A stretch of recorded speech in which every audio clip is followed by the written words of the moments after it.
जय हिंद, वंदे मातरम। मैं सुबूही Khan. Civil laws यानी कि शादी, ब्याह, विरासत, ज़मीन जायदाद, संरक्षण, प्रतिपालन या फिर गोद लेने के कानून आदि।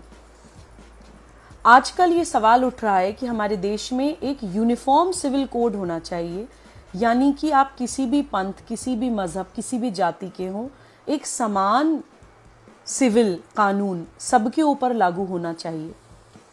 लेकिन कुछ लोगों ने समाज में ये अफवाह उड़ानी शुरू कर दी है कि यूनिफॉर्म सिविल कोड मुसलमानों के खिलाफ है। मैं सर्वोच्च न्यायालय में अधिवक्ता हूँ, एक सामाजिक कार्यकर्ता हूँ और इत्तेफाक से मज़हब से मुसलमान भी हूँ। तो मैं इस विषय को क्लियर करने के लिए आप लोगों के सामने इसलिए मौजूद हुई हूँ क्योंकि मैं ये मानती हूँ कि मुसलमान समाज को यूनिफॉर्म सिविल कोड की आज सबसे ज़्यादा ज़रूरत है। मैं आपको कुछ उदाहरण देकर ये बात समझाने की कोशिश करूँगी। हम लोग राष्ट्र जागरण अभियान नाम से एक अभियान चला रहे हैं जिसमें हम भारत प्रवास पर हैं। उस अभियान में प्रवास करते हुए हम लोग हैदराबाद पहुँचे। वहाँ हमें जाकर पता चला कि हैदराबाद में आज भी अरब से 70-70, 80-80 साल के बूढ़े शेख आकर 12-12 साल की बच्चियों के साथ निकाह करते हैं। उसको नाम दिया है मिस्यार मैरिज, यानी कि ट्रैवलर्स मैरिज।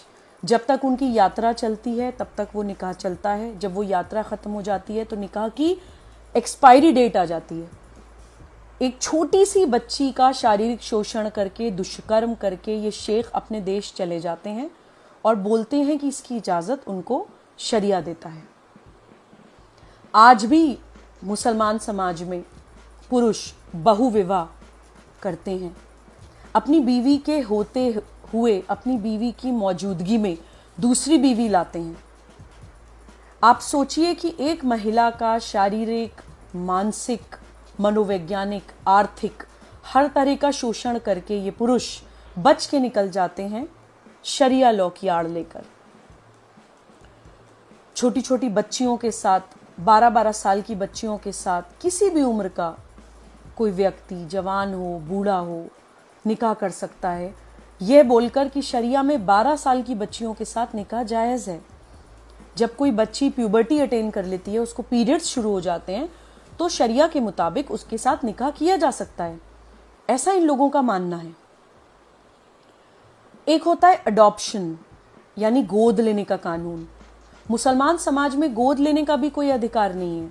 अगर कोई मुसलमान महिला किसी भी कारणवश बच्चा पैदा नहीं कर पाती है तो उसको ये अधिकार नहीं है कि वो अपने देश की अडॉप्शन लॉज का इस्तेमाल करते हुए कोई बच्चा गोद ले ले, क्योंकि उस महिला के बच्चा पैदा ना कर पाने की स्थिति, उसकी वो एक दुखद स्थिति भी मौका देती है एक मुसलमान पुरुष को कि वो दूसरा निकाह कर सके इस बात पर कि तुम तो मुझे बच्चा नहीं दे सकती हो, तो मैं दूसरी शादी करके मुझे बच्चा चाहिए।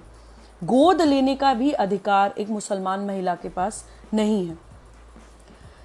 देन गार्जियनशिप लॉज, यानी कि सरपरस्ती, संरक्षण के जो कानून होते हैं देश में, वो भी मुसलमानों के ऊपर अप्लाई नहीं होते हैं।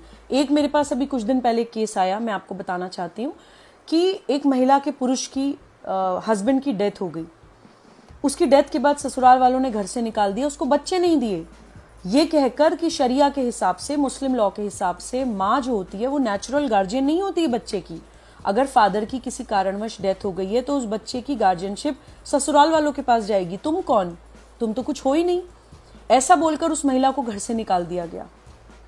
ये उदाहरण मैं आपको इसलिए दे रही हूँ कि जो भी मुस्लिम समाज के पढ़े लिखे लोग हैं, मुसलमान समाज के जो रैशनल लोग हैं, सोचने समझने वाले लोग हैं, या जो पैगंबर मोहम्मद सल्लल्लाहु अलैहि वसल्लम के रास्ते पर चलना चाहते हैं, वो लोग मनन करें, अपने आप से सवाल करें कि प्रॉफिट मोहम्मद सल्लल्लाहु अलैहि वसल्लम महिलाओं के अधिकारों की बात करते थे। उनके समय में अरब में छोटी छोटी बच्चियों को पैदा होते ही दफना दिया जाता था। उन्होंने उन बच्चियों को बचाने के लिए कहना शुरू करा कि जिसके घर में बेटी पैदा हुई है उसको अल्लाह ने अपना सलाम भेजा है। पैगंबर मोहम्मद सल्लल्लाहु अलैहि वसल्लम अपनी बेटी बीबी फातिमा के आते ही उनके सम्मान में खड़े हो जाया करते थे। पैगंबर मोहम्मद सल्लल्लाहु अलैहि वसल्लम ने जो पहली शादी करी वो अपने से बड़ी उम्र की महिला से करी, एक विधवा महिला से करी, एक बिजनेस वुमन से करी जो तिजारत करती थीं। कोई नकाब पोश या अपना चेहरा ढक के चार दीवारी में बैठी हुई किसी महिला से उन्होंने निकाह नहीं किया था। तो हमारे प्रॉफिट हमें महिलाओं का सम्मान करना सिखा कर गए हैं। प्रॉफिट मोहम्मद सल्लल्लाहु अलैहि वसल्लम अपने घर के काम खुद करते थे, खाना खुद बनाते थे, कपड़े खुद धोते थे, घर के सारे बेसिक काम खुद करते थे। उनके रास्ते पर चलने वाले हम लोग, हमने महिलाओं को एक सेक्सुअल कमोडिटी बना दिया है। इस्लामिक समाज के, मुसलमान समाज के सारे अपराध महिलाओं के और छोटी छोटी बच्चियों के साथ होते हैं, और अगर उनके फेवर में कोई कानून आ रहा है तो हम उसका भी विरोध करने के लिए खड़े हो जाते हैं। हम क्या कर रहे हैं?